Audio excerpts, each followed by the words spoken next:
segalanya itu hanya Allah Subhanahu wa taala ya. Maha sempurna. Jadi jangan menjelekkan orang gitu. Ya, nasihati. Kejadiannya itu dari seseorang yang backgroundnya itu adalah seorang pesulap, lalu mengomentari saya yang backgroundnya dari Al-Hikmah. Ini sebenarnya sudah nggak nyambung. Seseorang yang seumpamanya belajar seorang petani lalu mengomentari seorang yang bener-benerin motor itu, montir itu nggak nyambung. Ilmunya saja sudah berbeda. Satu di bidang ghaibiyah, satunya di bidang sains. Ini sudah berbeda sebenarnya. Dari keilmuannya, dari cara berpikirnya saja sudah berbeda. Sebagai contoh, ketika saya membacakan asma-asma Allah, ada orang yang menjadi kesurupan, itu menurut kita adalah kesurupan atau penyakit taifun. Pengobatannya dengan tadakarun, dengan cara ingat kepada Allah. Itu menurut kita. Tetapi menurut sana, ketika saya melakukan ruqyah, membacakan asma-asma Allah, lalu orang itu kesurupan, kata sana itu adalah penipuan atau pembodohan. Karena menurut mereka dengan perkataan maupun dengan kata-kata yang baik, dengan nyanyian yang baik, itu pun orang juga bisa menangis dan tertawa. Itu kan menurut mereka. Tapi menurut saya berbeda. Karena yang saya jalur itu adalah Al-Hikmah atau Al-Quran begitu. Itu aja sudah berbeda di dalam tingkat keilmuannya. Nah sekarang saja sudah berbeda, kenapa harus beda-bedakan kan begitu? Karena memang sudah berbeda. Cara berpikirnya pun juga berbeda. Nah dari awal kejadian itulah akhirnya terjadi sebuah kericuhan. Kericuhan itu awalnya begini. Sana mengambil video saya, lalu di dalam video itu mengatakan saya melakukan penipuan. Lalu ketika itu saya menyatakan bahwa siapapun yang menuduh menipu maka harus bisa membuktikan. Sebagai contoh kayak sampean di rumah, terus tiba-tiba ada orang yang bilang sampean itu melakukan pencurian. Terus panjenengan tuh tanya, sampean yang di rumah nonton TV sama istri terus dibilang nih nyuri gitu, mencuri, sampean dituduh mencuri. Maka ketika itu sampean bertanya, yang saya curi itu siapa? Terus korbannya itu siapa? Kejadiannya di mana? Terus alat buktinya atau yang dicuri itu apa, mana gitu. Saya bingung seperti itu. Nah ketika saya bertanya seperti itu, orangnya datang tapi tidak bisa membuktikan, hanya konten saja gitulah. Masuk juga tidak, saya ajak masuk juga nggak mau kan begitu. Terus akhirnya dari kejadian yang ramai viral itu tergiringlah opini bahwa sampean itu benar-benar melakukan pencurian. Dari kejadian yang ramai itu sehingga sampean itu yang di rumah sampean sendiri, yang tidak terjadi apa-apa, yang nggak merasa bagaimana dituduh mencuri, lalu tidak ada bukti, tidak ada korban, tidak ada kejadian, tergiringlah opini bahwa sampean itu benar-benar mencuri. Ya ini kan masalahnya seperti ini. Masalahnya itu seperti ini. Sebenarnya saya mendiamkan masalah ini, tapi saya diamkan lama-lama kok banyak masyarakat yang terhasut. Termasuk ada beberapa warga yang terhasut dengan kejadian inilah. Pada akhirnya ya saya harus mengambil tindakan hukum.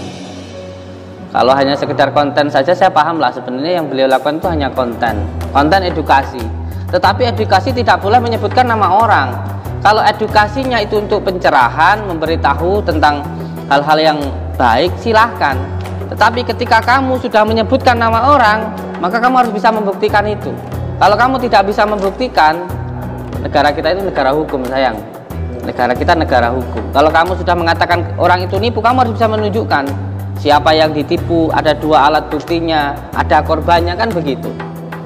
Dari kejadian itu akhirnya saya mengambil tindakan. Saya mengambil tindakan untuk melaporkan masalah ini di pengadilan, di kepolisian. Supaya apa? Supaya bisa terjadi pembuktian. Supaya bisa dibuktikan apa yang dikatakan, yang saya tipu siapa, korbannya mana, alat buktinya mana. Kalau yang diambil videonya itu, saya bisa membuktikan di situ. Bagaimana ketika nanti Pak Purnama kalau mau ikut saya persilahkan. Saya mau ke Tulungagung, di Tulungagung itu ada orang yang datang ke sini dengan membawa buku ronsen, foto ronsen. Di dalam foto ronsen itu ada 27 paku yang ada di dalam tubuhnya. Ada yang di dada, ada yang di kepala, ada yang di kakinya. Nah ketika diruqyah di sini orangnya itu muntah muntah paku. Terakhirnya beliau ronsen lagi di rumah sakit Iska. Di situ setelah di ronsen pakunya hilang. Tapi ada 2 alat buktinya. Ada foto ronsennya yang ada pakunya 27 dan setelah di ronsen itu tidak ada. Lah sekarang kalau kita suruh membuktikan santet tapi tidak ada yang disantet bagaimana? Sedangkan sesuatu hal karomah terjadi, karomah, maunah, kalau mujizat itu kepada para nabi. Kalau karomah itu kepada para wali. Kalau maunah itu kepada orang yang istiqomah. Itu hanya bisa terjadi atas dasar kodrat iradatnya Allah. Itu semuanya atas kehendak Allah. Tapi tidak bisa diulang-ulang kembali begitu. Itu hanya terjadi ketika itu saja. Kalau sampean disantet lalu ketika itu sampean ada gangguan santetnya ya kejadian. Bagaimana kalau suruh membuktikan kepada orang yang nggak terkena santet? Bagaimana coba? Kan begitu masalah. Makanya saya waktu itu mengajak Marcel di video itu saya mengatakan, Mas Marcel ayo ikut saya ke tempat orang yang terkena santet, kan begitu kalau mau pembuktian. Tapi beliau kan tidak mau begitu. Itulah yang terjadi. Jadi penting untuk masyarakat kita itu pintar di dalam bermedia sosial. Itu harus pintar. Jangan sampai gampang terprovokasi oleh opini-opini gitu. Semuanya harus berdasarkan fakta yang terjadi begitu. Itu saja yang ingin saya sampaikan. Dan Pak Purnomo ini apa ya channelnya? Ya. Di bidang apa beliau ini?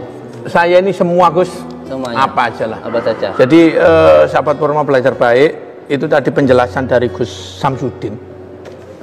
Karena saya nggak kenal beliau, saya datang ke sini tadi juga silaturahim, tanpa tujuan apapun. Ya, tanpa tujuan apapun. Karena saya tadi berangkat dari rumah, kepinginnya silaturahim. Saya di sini kepingin saya sama Gus Samsudin, karena beliau ini dipanggilnya Gus Samsudin. Gus itu kalau orang Jawa cah bagus. Ya, jadi bagus hati, mergo hati itu tempatnya Gusti, kan begitu. Jadi sahabat Purnomo Belajar Baik, di sini kami saya pribadi saya tidak mau mengomentari antara Gus Samsudin atau Mas Samsudin dengan pihak-pihak yang lain, ya. Jadi saya nggak mau ikut campur urusannya. Yang penting mudah-mudahan semuanya selesai. Karena saya yakin bahwasannya masalah itu pasti ada penyelesaiannya. Jadi tujuan kami ke sini tadi silaturahim. Mudah-mudahan jenengan sama saya kalau memang karena manusia itu tempat salah, hilaf dan dosa. Jadi izinkan saya kalau memang saya salah, jenengan salah, mudah-mudahan kita dikasih hidayah sama Allah. Amin. Tidak ada tujuan lain ya. Jadi kalau memang saya ini bersama Mas Faris kalau memang salah ya saya kasih tahu salah. Jangan diulangi lagi. Begitupun sama Gus Samsudin ya.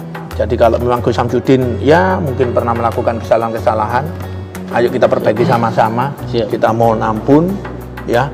Kebaikan yang sudah baik kita lakukan terus. Kita tebarkan kebaikan tanpa harus menambah-nambah hal-hal yang tidak baik, karena manusia itu benar-benar sifatnya salah ya. Jadi tadi Gus Samsudin cerita panjang lebar terkait masalah dengan pihak yang lain. Kembali lagi kami tidak mau ikut campur. Tujuan kami ke sini tadi silaturahim, karena kita sesama muslim. Mudah-mudahan Allah menjaga sampean, Allah menjaga saya di benar-benar tempat yang lurus, yang manfaat untuk sesama ya. Jadi tujuannya bukan kami ke sini untuk apa enggak ya. Terus ya kesembuhan itu hanya milik Allah. Jadi mungkin saja perantara, mungkin juga, namun kembali lagi kita manusia. Karena di tempat saya ini alhamdulillah kami lagi penanganan UDGJ. Ya, di tempat saya ini ada 96 pasien. 96 pasien itu kami siapkan juga dokter spesialis. Kami ada tempat ngajinya, kami siapkan ngaji dari pondok pesantren, ustadznya. Ada juga dokter spesialis, ada juga tim ruqyahnya, ada 4. Jadi kami sampaikan kepada pihak-pihak keluarganya bahwasannya obat itu perantara, kesembuhan itu mutlak milik Allah Subhanahu wa taala. Jadi kadang kami sampaikan ke keluarga pasien bahwasannya terus jaga sholat, terus jaga Fatihahnya, mudah-mudahan yang kita lakukan semuanya ini benar-benar diberikan manfaat kesembuhan oleh Allah Subhanahu wa taala. Jadi sahabat Purnomo Belajar Baik, kita doakan mudah-mudahan Gus Samsudin ya, karena yang viral ini Gus Samsudin.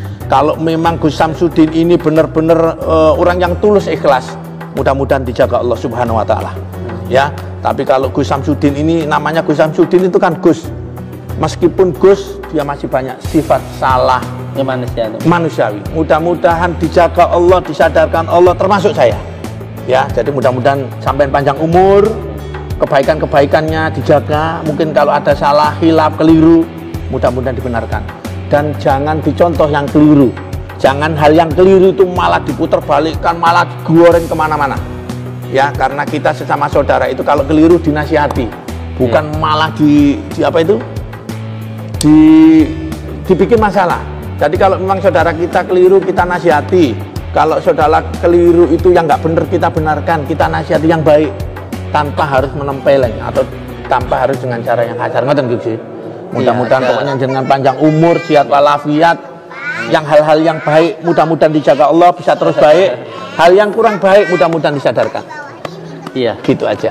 Ada beberapa hal yang juga perlu untuk dipahami di dalam dunia pengobatan ya, terutama di alternatif, bahwa kita itu sebenarnya semuanya hanya seperti yang jenengan sampaikan tadi, hanya seorang perantara saja, atau bahasa dalam ilmu tasawuf itu manut kersane Gusti Allah, terima mandum lah bahasa Jawa. Makanya saya sering mengatakan saya itu bukan orang yang sakti gitu. Di dunia ini nggak ada orang yang sakti. Orang yang sakti itu ya orang yang sabar. Orang yang sakti itu adalah orang yang sabar, orang yang ikhlas. Makanya saya mengatakan bahwa berapapun orang yang berada di tempat ini, saya tidak pernah pusing dengan siapapun yang datang, karena mereka datang pun juga kersane Gusti Allah begitu. Jadi saya melakukan pun juga ya sebisanya saya. Bisanya saya bismillah ya bismillah, bisanya saya alhamdulillah ya alhamdulillah, bisa saya ngidoni ya tak idoni. Sembuh enggaknya itu ya wis kersane Gusti Allah gitu. Kalau memang kersane Gusti Allah itu sembuh ya sembuh gitu loh. Tapi kalau memang kersane Gusti Allah belum sembuh, walaupun kita bagaimanapun ya belum sembuh begitu. Jadi memang ada 3 hal sih di dalam kehidupan ini. Antara dukun sendiri sebenarnya bagus menurut saya, karena dukun itu kan bahasa kita untuk orang Jawa. Duduk tekun ngamalin kun fayakun kan begitu. Saya sendiri lahir juga ditolong dukun pijat. Yang penting itu jadi orang jangan ngedukun kayak gitu, atau senang dipanggil dukun, itu beda sudah. Antara orang kaya dan orang yang sok kaya dan orang yang senang dipanggil kaya ini udah beda. Ngiyai sama orang yang senang dipanggil kiai itu beda. Kalau memang kita ditakdirkan oleh Allah itu jadi orang kaya, ya kerja apapun ya diberikan jalan, akhirnya berkah barokah terus kaya. Tapi kalau orang yang sok kaya itu nggak punya apa-apa tapi bilangnya punya tanah di sana, punya usaha sana, di sana. Dan ada lagi orang yang seneng dipanggil kaya, nggak punya apa-apa tapi pakai emas gojeng-gojeng gitu, biar kelihatan, padahal emasnya imitasi. Kenapa? Ben dipanggil orang kaya. Kalau memang sama Allah ditakdirkan, semuanya sama ditakdirkan jadi dukun. Dukun itu baik ya. Jadi kalau ada orang yang mengatakan dukun itu jelek, tapuk gue cangkemnya. Yang namanya dukun itu adalah bahasa Arabnya tabib ya, sering juga dikatakan sebagai tabib, atau bahasa modernnya dokter lah begitu. Dukun itu bagus. Yang saya bilang dukun jelek itu kan dukun sandat kan begitu. Kalau memang orang ditakdirkan sama Allah, ditakdirkan jadi dukun, ya walaupun dia jadi petani, jadi tukang rosok, jadi polisi, terus tiba-tiba ada orang yang minta didoakan, dalalah disebul, kemudian didoni, mari kesana Gusti Allah kok, kamu mau apa? Kamu mau apa? Kalau memang orang itu sudah ditakdirkan jadi dukun. Dukun itu artinya duduk tekun ngamal kun fayakun, hurufnya bisa bermanfaat untuk orang lain. Kamu mau melakukan pengobatan dengan model kayak gimana aja ya nggak apa-apa kok. Namanya alternatif. Jalan terakhirnya sudah. Kamu mau pakai, saya itu pernah ya, waktu saya berobat ke kiai saya, ke Abbas Syuuti Al-Ghazali. Saya itu pernah ketika mondok di sana, tiba-tiba sama kiai saya itu mau pulang tapi nggak punya uang, lalu dikasih sebuah buntelan. Saya kira itu jimat. Wah, ini pasti mustika luar biasa. Beliau bilang, "Emang kalau pulang ya pulang aja, nggak apa-apa, nggak punya uang, nanti insya Allah bisa sampai rumah." Begitu. Nggih, gitu saya mantap. Yang penting sampai rumah. Kalau belum sampai rumah jangan dibuka, kata kiai saya. Wah, saya percaya luar biasa. Wah, ini pasti mustika, mantap saya. Naik mobil, alhamdulillah sampai dari waktu itu dari Jawa Tengah Cepu sampai di rumah saya di Lampung.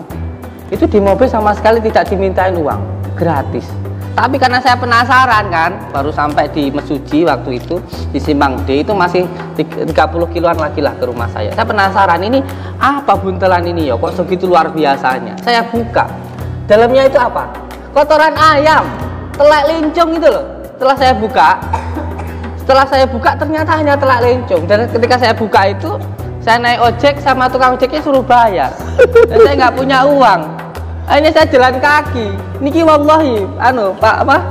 Siapa Purnomo. Pak Purnomo. Loh ini loh, yang namanya alternatif metodenya bisa dengan doa. Doa itu ada 3.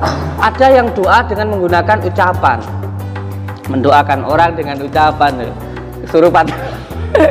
Ada. Terus yang kedua ada doa dengan menggunakan barang. Dulu leluhur kita itu ketika berdoa tidak begitu pasti di dalam berbahasa, sehingga menggunakan dengan media, contoh kembang kantil, kembang mawar, kembang kenongo. Kalau kembang mawar itu mau warna-warna, boleh gini, boleh begitu. Kadang-kadang ya kenongo, kena ngini, kena ngono. Yang penting hati ini tetap kantil kepada Allah. Ini berbentuk dalam bentuk barang, doa dalam bentuk barang. Contoh keris. Keris-keris itu kan pemberian orang. Leluhur kita dulu itu membuat keris dengan cara diriadoi, dikuasai. Puasa 41 hari mutih dengan harapan siapa yang memegang keris ini naik derajatnya, keris junjung derajat.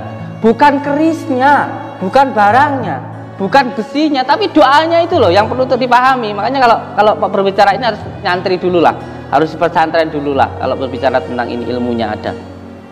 Nah ini kan yang perlu untuk dipahami oleh bangsa kita ini loh, orang Jawa itu sampai hilang Jawa nih gitu loh. Wong Jawa itu ya mbok sing Jawani gitu.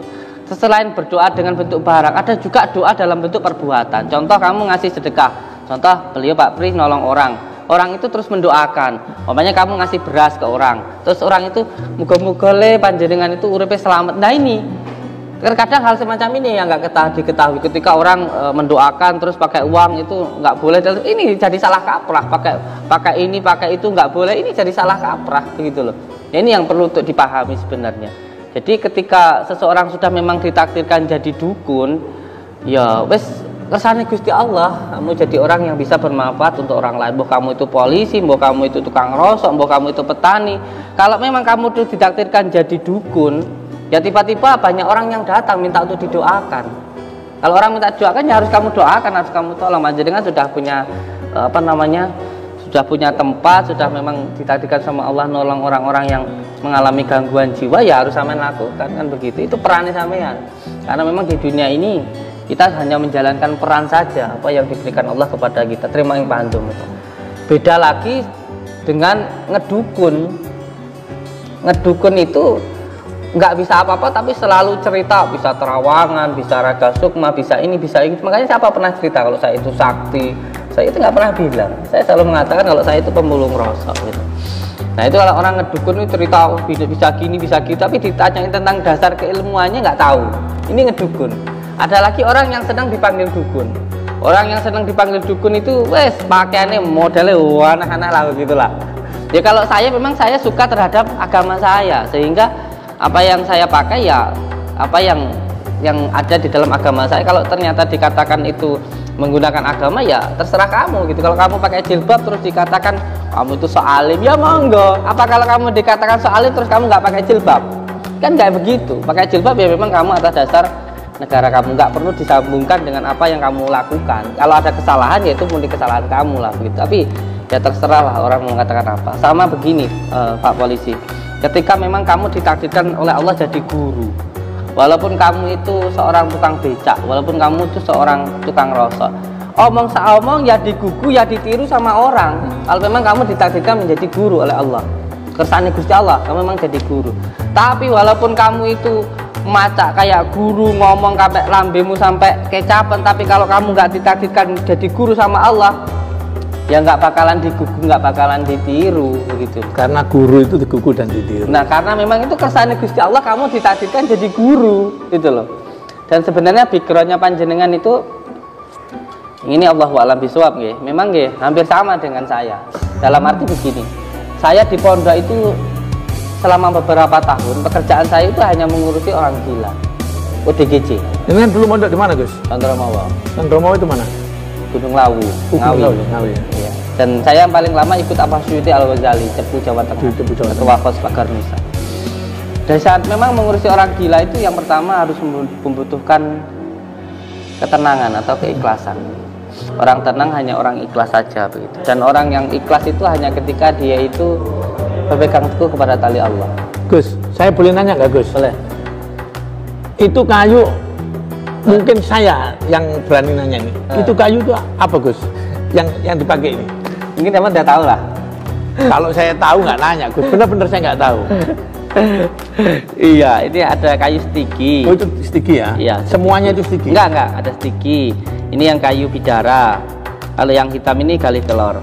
Terus kenapa kok harus pakai begitu?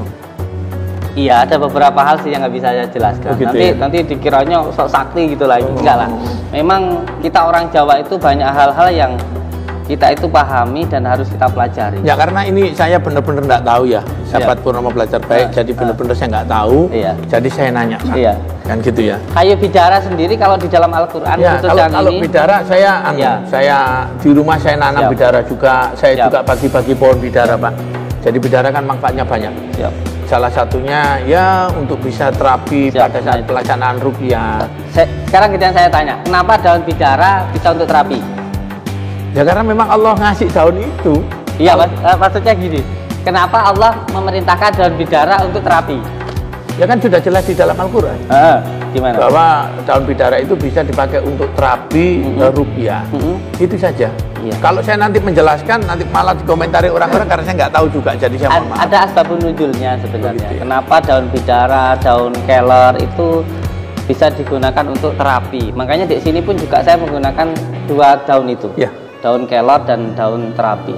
Seperti halnya ketika saya menggunakan degan. Degan itu anasirnya ada 4 di situ. Ada anasir air, ada Degan itu air kelapa itu? Air kelapa muda itu.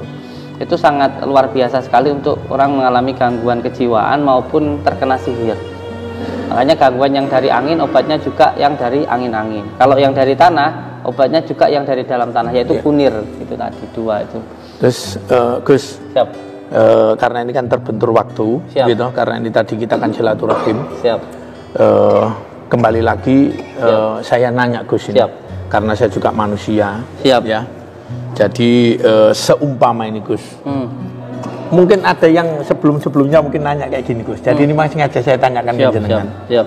Jadi manusia itu tempat salah, hilaf dan dosa. Ya. Terus kalau seumpama ini dari hati jenengan ya. Siap. Sampai jawabnya juga harus dari hatinya jenengan. Siap. Kalau memang kemarin-kemarin, mungkin kemarin-kemarin namanya manusia itu ya mungkin lupa atau hilaf. Kalau memang sampean, karena orang salah itu kan nggak ada orang lain yang tahu. Saya melakukan kesalahan mungkin orang lain nggak tahu, karena orang lihat Pak Purnomo bagus. Terkadang saya juga lupa sholat, namanya saya manusia. Siap. Terkadang saya sholatnya terlambat. Dengan adanya kejadian viral kemarin yang sampean ya wallahu alam dikatakan sampeannya melakukan penipuan begini. Seumpama itu benar, apakah Gus Samsudin kedepannya mau melakukan perbaikan? Iya, tentu saya jelaskan dulu.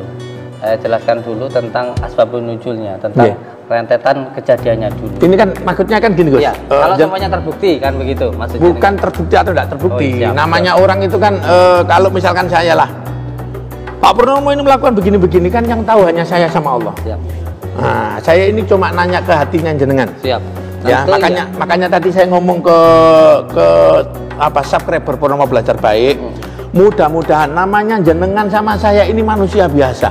Siap. Jadi kalau salah mudah-mudahan diampuni Allah. Kalau keseleo ke kanan kiri mudah-mudahan diluruskan. Ngoten nggih Pak nggih? Mantap. Kalau namanya saya ini kan kalau melihat ke kanan ke kiri, kalau salah mudah-mudahan diluruskan. Kalau dosa mudah-mudahan diampunilah. Saya ini berharap, saya sangat berharap sekali bahwasannya jenengan ini luar biasa. Saya berharap ini Gus Samsudin, Mas Samsudin, Pak Samsudin namanya manusia. Jadi kalau memang ya kemarin-kemarin ada salah, harus bisa diperbaiki kesalahannya. Siap. Kalau memang kemarin-kemarin sudah banyak bermanfaat untuk orang, mudah-mudahan dijaga, dilanjutkan Allah. Kan gitu nggih ya. Ya, jadi sahabat Purnomo Belajar Baik, Di sini saya bersilaturahim tidak mau membahas Pak Samsudin, Gus Samsudin, Mas Samsudin itu sakti atau enggak. Saya nggak membahas. Nggak ada orang yang sakti. Ya, enggak kan, makanya mau sakti atau mau enggak saya enggak membahas. Ya Pak ya. Siap. Gus Samsudin mau ribut sama orang lain, saya juga nggak membahas. Ya. Jadi saya kesini Dia ini. mau menangkap saya. Enggak. Ini Pak Polisi. Jadi saya kesini ini karena saya sebagai manusia biasa, saya mau sambung silaturahim. Siap. Kalau memang Pak Samsudin salah, Gus Samsudin salah, Mas Samsudin salah. Tangkap. Enggak. Kan polisi ya. Jadi kalau Mas Samsudin, kalau misalkan nanti ada orang yang keberatan, yang merasa ditipu, silakan dilaporkan. Saya sudah menyampaikan itu berkali. Ya Pak ya, makanya kan saya ngomong, saya ini nggak membela siapa-siapa. Kalau memang Pak Samsudin ini, Mas Samsudin ini salah melakukan penipuan, laporkan. Mantap. Laporkan ke polisi, ya. Namun kalau memang kita ini tidak tahu atau gimana, kita doakan Pak Samsudin panjang umur. Kalau yang salah mudah-mudahan diperbaiki, kalau yang salah mudah-mudahan diberikan hidayah Allah untuk lebih baik. Dan kalau memang sudah baik, lebih baik lagi, lebih manfaat lagi, lebih panjang lagi, lebih panjang umur lagi, ya. Apalagi kalau bisa kita collab. Ya, jadi ini sudah collab ya, sahabat Purnomo Belajar Baik. Saya tadi kesini, jujur Pak, saya tadi kesini nih. Nah, saya setelah ini, kesini silaturahmi terus iya, kita collab. silaturahim, ya. Kita datangi orang gila. Ya sini kan banyak, saya dapat aduan banyak. Makanya begini Pak Purnomo. Kemarin waktu dinas kesehatan datang ke sini, lalu saya sampaikan di belakang ini akan saya bangun untuk menampung orang-orang gila, gitu. Dan itu sangat didukung luar biasa. Didukung luar biasa. Kenapa? Karena hal itu yang belum bisa dilakukan oleh pemerintah kita. Ya, jadi ya makanya tadi kan saya ngomong ke teman-teman semuanya, kalau memang Gus Samsudin, Mas Samsudin, Pak Samsudin, Cak Samsudin salah, mudah-mudahan ditegur sama Allah, dibenarkan sama Allah, diluruskan jalannya sama Allah. Tapi kalau memang manfaatnya luar biasa, semakin dikembangkan manfaatnya. Kalau memang manfaatnya sekarang ini wilayah Blitar mungkin dibesarkan. Jadi tujuan kami ke sini silaturahim. Dan saya minta doanya dari para subscriber semuanya, mudah-mudahan kita semuanya yang mungkin salah, ya dibimbing sama Allah menuju jalan yang benar-benar diridhoinya. Ya karena manusia itu tidak ada yang sempurna. Apalagi cuma Pak Samsudin kalau menurut saya, ya.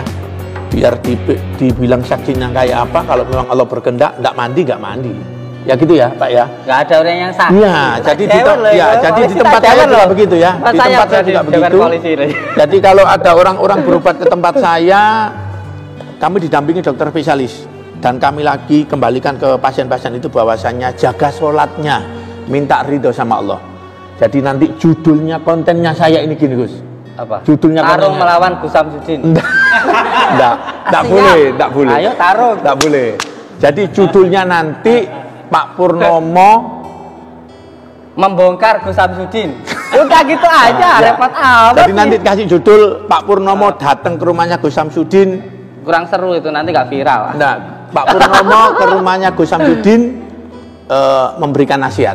Dan nasihat itu buat Pak Samsudin juga buat saya. Siap. Ya Gus ya. Ya. Jadi tidak ada benar-benar, tidak ada ini tarung apa enggak. Kita nggak tarung. Enggak. Semuanya kembalikan kepada Allah Kirain Subhanahu wa mengata taala. saya. Ya. Sahabat Purnomo Belajar Baik, kurang lebihnya saya mohon maaf. Sekali lagi, mudah-mudahan Allah Subhanahu wa taala menjaga niat kita, menjaga amal perbuatan kita. Kalau kita memang ada salah, dibenarkan sama Allah, diluruskan sama Allah. Yang bengkok-bengkok niatnya, mudah-mudahan diluruskan. Mudah-mudahan Pak Samsudin, Mas Samsudin, Cak Samsudin Kang yang Samsudin, sudah baik, Le Samsudin, dibesarkan kebaikannya, dibesarkan manfaatnya. Dan kalau memang kemarin-kemarin ada yang salah, dibenahi, dibenarkan, dan benar-benar jadi orang yang lurus. Iya. Kurang lebihnya saya mohon maaf. Dukung terus kegiatan kami Purnomo Belajar Baik. Assalamualaikum warahmatullahi wabarakatuh.